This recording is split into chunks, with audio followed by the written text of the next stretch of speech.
Good morning students, grade third students. मैं आपको हिंदी व्याकरण के कुछ टॉपिक्स जो हैं नोट डाउन करवा रही हूँ, जो जिसके बारे में हमें पढ़ना है। हमने कुछ ही टॉपिक्स लिए हैं, पूरा व्याकरण नहीं लिया है। देखिए, विषय हिंदी व्याकरण, हमारे टॉपिक्स हैं। फर्स्ट नंबर पर है वर्ण, सेकंड है वर्तनी, थर्ड नंबर पर है संज्ञा, फोर्थ पर है विशेषण और फिफ्थ पर है क्रिया एंड लास्ट है मुहावरे। इन्हीं टॉपिक के बारे में हम व्याकरण के अंदर पढ़ेंगे और वर्क करेंगे। Understood? Okay students. Good morning students, grade third students. आज आपको आपकी व्याकरण नोटबुक में वर्क करना है। व्याकरण की नोटबुक जो होती है उसमें आपको वर्क करना है। हमने डिस्कवरिंग बुक और माय ऑब्जर्वेशंस में वर्क किया था, हमारा कोर्स उसमें फिनिश हो गया है। अब हम व्याकरण वाला कोर्स करेंगे। जो व्याकरण का हिस्सा है वो हम नोटबुक में करेंगे। यह आपने डिस्कवरिंग बुक में भी किया है। ओके, ये अलग से कोई वर्क नहीं है। पार्ट 1 वर्ण। पार्ट 1 क्या है? वर्ण। प्रश्न 1, वर्ण किसे कहते हैं? आप लोग फर्स्ट क्लास से पढ़ते हुए आ रहे हैं कि वर्ण किसे कहते हैं। उत्तर, भाषा की सबसे छोटी इकाई को वर्ण कहते हैं। भाषा की सबसे छोटी इकाई को वर्ण कहते हैं। वर्ण दो प्रकार के होते हैं। फर्स्ट नंबर पर स्वर, सेकंड व्यंजन। आप समझ गए वर्ण किसे कहते हैं? भाषा की सबसे छोटी इकाई को वर्ण कहते हैं। वर्ण दो प्रकार के होते हैं, स्वर, सेकंड नंबर पर व्यंजन। देखिए, अब स्वर किसे कहते हैं? जो वर्ण बिना किसी अन्य वर्ण की सहायता से बोले जाते हैं उन्हें स्वर कहते हैं। जो वर्ण बिना किसी अन्य वर्ण की सहायता से बोले जाते हैं उन्हें स्वर कहते हैं। स्वर कौन कौन से होते हैं? देखिए अब आप, अ, आ, ई, उ, री, ऋषि वाला री, ए, ओ, औ। हिंदी वर्णमाला में कितने स्वर होते हैं? आप इन्हें काउंट कीजिए। 1 2 3 4 5 6 7 8 9 10 11। इट मीन्स 11 स्वर होते हैं। कितने होते हैं? 11 स्वर होते हैं। हिंदी में 11 बोलते हैं। अंडरस्टूड? अब देखिए, व्यंजन किसे कहते हैं? जिन वर्णों को बोलने के लिए स्वरों की सहायता ली जाती है उन्हें व्यंजन कहते हैं। क्या कहते हैं? व्यंजन कहते हैं। जिन वर्णों को बोलने के लिए स्वरों की सहायता ली जाती है उन्हें व्यंजन कहते हैं। जैसे क। अब देखिए, क में अ की ध्वनि आ रही है। क। ख बोलिए आप, ख। अ की ध्वनि आ रही है, सुनाई आ रही है आपको अ की ध्वनि। ग में अ की ध्वनि आ रही है। इट मीन्स जिन वर्णों को बोलने के लिए स्वरों की सहायता ली जाती है उन्हें व्यंजन कहते हैं। अब देखिए, हिंदी भाषा में व्यंजन कितने होते हैं? स्वर तो 11 होते हैं और व्यंजन हिंदी भाषा में 33 व्यंजन होते हैं। 33 कितने होते हैं? 33 व्यंजन होते हैं। बोलिए आप, क, ख, ग, घ, अण। ये क वर्ग कहलाता है। च, छ, ज, झ, अण, ये च वर्ग कहलाता है। ट, ठ, ड, ढ, अण, ट वर्ग। त, थ, द, ध, न, त वर्ग। प, फ, ब, भ, म, प वर्ग। य, र, ल, व, श, स, ह। समझ में आया आपको? टोटल 33 व्यंजन होते हैं। क वर्ग, च वर्ग, ट वर्ग, त वर्ग और प वर्ग होता है इसके अंदर। समझ में आया आपको स्वर और व्यंजन? ओके, नेक्स्ट देखिए अब आप, पार्ट 2 वर्तनी। अब वर्तनी किसे कहते हैं? शब्दों के शुद्ध लिखित रूप को वर्तनी कहा जाता है। शब्दों का जो शुद्ध लिखित रूप होता है उसको वर्तनी कहते हैं। अशुद्ध रूप देखिए क्या होता है और शुद्ध रूप क्या होता है। समझ में आया आपको? हम शब्दों को लिखने में गलती कर देते हैं, मात्राएं गलत लगा देते हैं। यदि हम उनको शुद्ध रूप में लिखेंगे तो वो क्या कहलाता है, वर्तनी कहा जाता है। देखिए आप, तिथि, अब इसमें तिथि में दोनों में छोटी ई की मात्रा है। बूढ़ा, बूढ़ा, यहाँ भी देखिए बड़े ओ की मात्रा है और यहाँ भी बड़े ओ की मात्रा है, बट इधर ढक्कन का है, इसके नीचे बिंदी नहीं है। यहाँ बिंदी लगाने पर स्वर चेंज हो जाता है, बुढ़ा। भूमि, भूमि में यहाँ छोटे ओ की मात्रा है और भ में यहाँ बड़े ओ की मात्रा है, भूमि। ढेर, ढेर के नीचे देखिए बिंदी दे रखी, ढेर, यहाँ ढेर। जहां बिंदियां रहती है वहां प्रोनाउंसिएशन, बोलने की जो ध्वनि है ना वो चेंज हो जाती है। जादू, छोटे ओ की मात्रा है जादू में और द में बड़े ओ की मात्रा है, जादू। गुरु, देखिए यहाँ लिखा हुआ है गुरु, र में ओ की मात्रा और यहाँ र में ओ की मात्रा चेंज है, गुरु। आराम, आराम नहीं होता है, आराम होता है, आराम।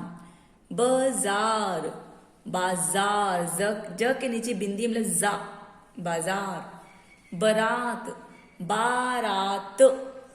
समझ में आया? नेक्स्ट देखिए अब आप, मकान, मकान। दीवार, दीवार में बड़ी की मतलब दीवार।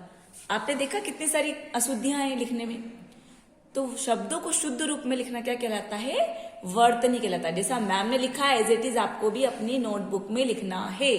समझ में आ रहा है ना आपको? ओके। पार्ट 3 देखिए आप, अब है पार्ट 3 संज्ञा। संज्ञा किसे कहते हैं? संज्ञा तो हम फर्स्ट क्लास से ही पढ़ते आ रहे हैं, सभी को पता है संज्ञा किसे कहते हैं। व्यक्ति, वस्तु, स्थान या भाव के नाम को संज्ञा कहते हैं। व्यक्ति, वस्तु, स्थान या भाव के नाम को संज्ञा कहते हैं। दिए गए शब्दों में से उचित शब्द चुनकर खाली स्थान में लिखना। ये प्रश्न 2 है आपका। प्रश्न 1 क्या था? संज्ञा। संज्ञा की आपको परिभाषा लिखनी थी। ओके, टॉपिक था हमारा संज्ञा। संज्ञा की परिभाषा लिखी हमने। सभी को आता है संज्ञा की परिभाषा? Good morning students, grade 3 students. आज हम हिंदी में व्याकरण में जो क्वेश्चन आंसर है वो करेंगे। आपको व्याकरण वाला पार्ट भी करना है।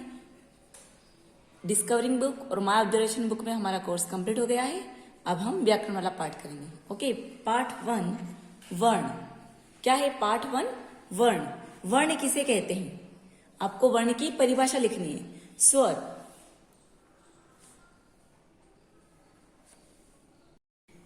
पार्ट 3 संज्ञा। प्रश्न 1 संज्ञा किसे कहते हैं? आप सभी ने संज्ञा प्रीवियस क्लासेस में पढ़ा है कि संज्ञा किसे कहते हैं। उदाहरण सहित लिखिए, आपको उदाहरण भी देना है इसका कि संज्ञा किसे कहते हैं। उत्तर, किसी व्यक्ति, वस्तु, स्थान या भाव के नाम को संज्ञा कहते हैं। किसे कहते हैं संज्ञा? किसी व्यक्ति, वस्तु, स्थान या भाव के नाम को संज्ञा कहते हैं। अब उदाहरण में देखिए, व्यक्ति कौन है? राहुल। वस्तु क्या है? अलमारी। स्थान क्या है? लाल किला। और भाव क्या है? प्यार। समझ में आया आपको? आदि ये सारे शब्द क्या कहलाते हैं? संज्ञा कहलाते हैं। प्रश्न 2 देखिए आप, दिए गए शब्दों में से उचित संज्ञा शब्द चुनकर खाली स्थान में लिखिए। क नंबर पे लिखा है मेज पर डैश रखिए, तो आपको 2 शब्द दिए हुए रहेंगे, इसमें से आपको लिखना है चाय रखिए। आज मैंने ऊंट की सवारी की, यहाँ क्या लिखा है? ऊंट। नेक्स्ट देखिए 3 नंबर पर पुस्तकालय। क्या लिखा हुआ है यहाँ? पुस्तकालय में बहुत सारी पुस्तकें रखी हैं। आपको ये 2 वर्ड्स दिए हुए, इनमें से देख कर आपको फिल करना है। कपड़े धोता है, दर्जी या धोबी? धोबी कपड़े धोता है। नेक्स्ट देखिए, हमें ऑक्सीजन देते हैं, पेड़ या आसमान? पेड़ देते हैं। 4 नंबर पे देखिए, काऊ काऊ कर रहा है, कौवा या कोयल? कौवा। नेक्स्ट पेज पर देखिए आप, 6 वाला, मनीष को खाना बहुत पसंद है। क्या खाना पसंद है? सेब या कॉफी? सेब। समझ में आया आपको? ओके। नेक्स्ट चैप्टर है हमारा पार्ट 7 विशेषण। विशेषण संज्ञा या विशेषण किसे कहते हैं? संज्ञा या सर्वनाम शब्दों की विशेषता, अर्थात गुण, रंग, आकार, माप, तोल, संख्या आदि के बारे में बताने वाले शब्द विशेषण कहलाते हैं। उदाहरण है काला, मेहनत, बड़ा, 5, 1 किलो, आदि, ये सब क्या होते हैं? विशेषण कहलाते हैं। समझ में आया आपको? दिए गए वाक्यों में से विशेषण शब्द छांटकर आपको लिखना है। नेक्स्ट प्रश्न है ये हमारा। रामदास बहुत पतला है, तो इसमें विशेषण क्या है? पतला। पतला उसकी विशेषता है। फल खाने में बहुत स्वादिष्ट होते हैं, तो स्वादिष्ट उसकी विशेषता हो गई। ग नंबर पे देखिए, हमारी कक्षा में कुल 30 छात्र हैं, तो 30 जो है वहां की विशेषता हो गई। मैं रोज एक सेब खाता हूँ, एक विशेषता हो गई। मनोज के पापा एक बड़ी कंपनी में काम करते हैं, बड़ी इसकी विशेषता हो गई। पिंजरे में बैठा तोता हरी मिर्च खा रहा है, तो हरी क्या हो गया? विशेषता हो गई। यहाँ हमारा विशेषण चैप्टर कंप्लीट होता है। ओके स्टूडेंट्स, व्याकरण में हमारा नेक्स्ट टॉपिक है क्रिया। पार्ट 8 क्रिया। क्रिया किसे कहते हैं? क्या प्रश्न है हमारा? यहाँ टॉपिक दिया हुआ है क्रिया।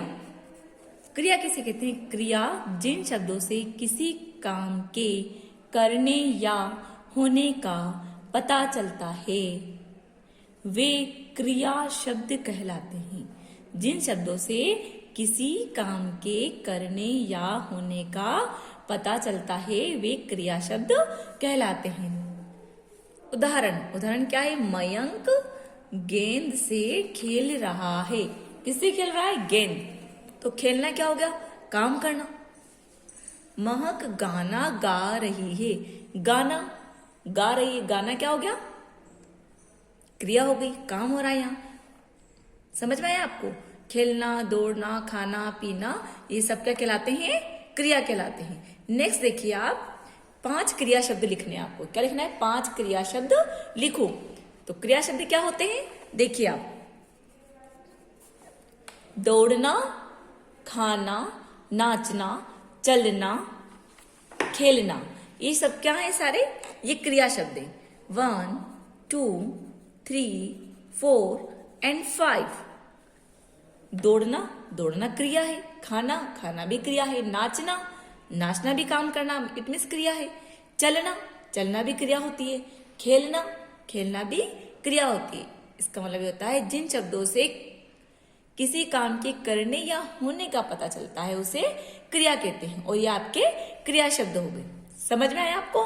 नेक्स्ट टॉपिक है हमारा पार्ट 12 मुहावरे।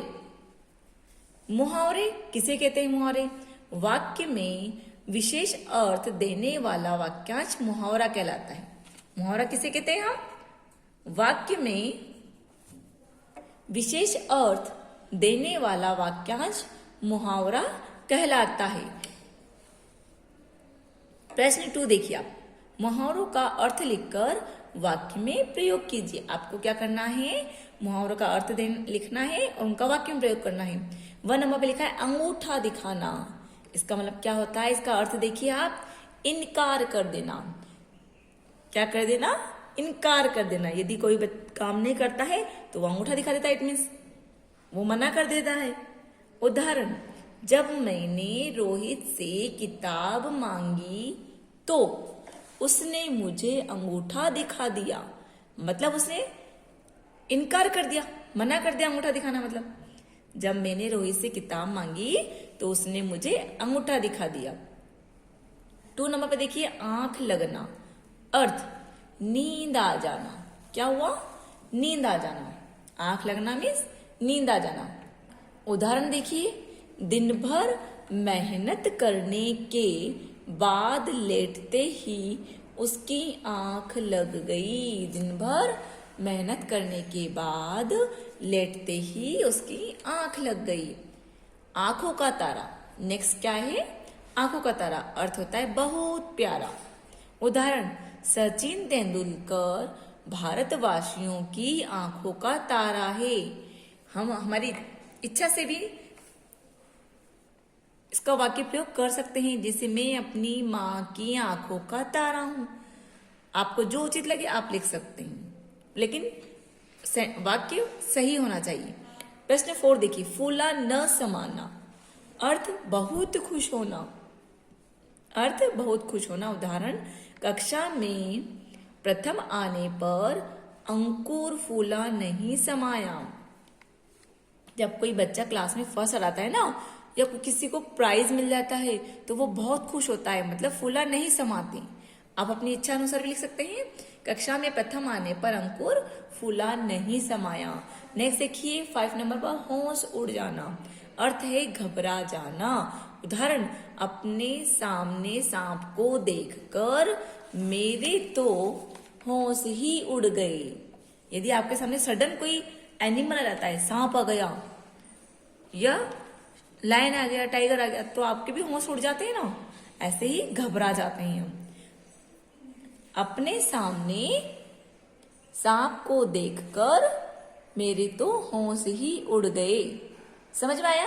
ये जो मुहावरे लिखे हैं, मुहावरों का अर्थ लिखा है, उदाहरण लिखा है, तो आपको क्या करना है, इन्हें अपनी कॉपी में लिखना है।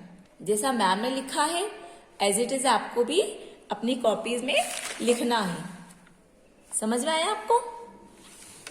ओके स्टूडेंट्स, यहाँ आपका व्याकरण वाला पार्ट फिनिश होता है।